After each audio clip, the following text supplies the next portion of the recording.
বাণিজ্য চুক্তি সহ যুক্তরাষ্ট্রের সঙ্গে করা দেশবিরোধী সব চুক্তি বাতিলের দাবি জানিয়েছে বাম দলগুলো।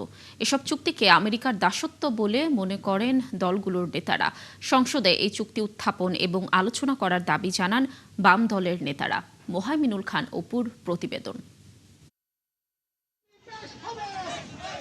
যুক্তরাষ্ট্রের সাথে করা অসম বাণিজ্য চুক্তি সহ সব জাতীয় স্বার্থবিরোধী চুক্তি বাতিলের দাবিতে বাসদ, মার্ক্সবাদী, সিপিবি সহ বামপন্থী নেতারা রাজধানীতে কর্মসূচি করেছেন। মিছিলটি জাতীয় প্রেস ক্লাব থেকে শুরু হয়ে শাহবাগ ফার্মগেট হয়ে জাতীয় সংসদ ভবনের সামনে গিয়ে শেষ হয়। এই সময় এসব চুক্তি বাতিল না করলে রাজপথে কঠোর আন্দোলনের হুঁশিয়ারি দেন তারা।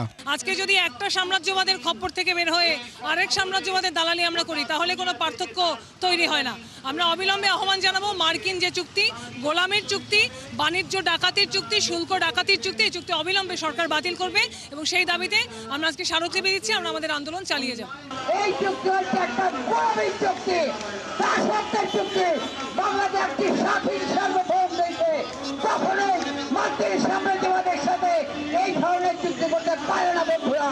বাম নেতারা বলেন, ভারতের আগ্রাসন থেকে বেরিয়ে আমেরিকার দাসত্ব করছে দুটি রাজনৈতিক দল। যে কোনো চুক্তি সমতার হতে হবে বলে দাবি জানান বাম দলের নেতারা। দেড় মাস ধরে পার্লামেন্ট চলছে, সেই পার্লামেন্টে এই চুক্তির বিরুদ্ধে একজন সদস্য কোনো বক্তব্য রাখেন নাই। আগামী 30 তারিখ পর্যন্ত সংসদ চলবে।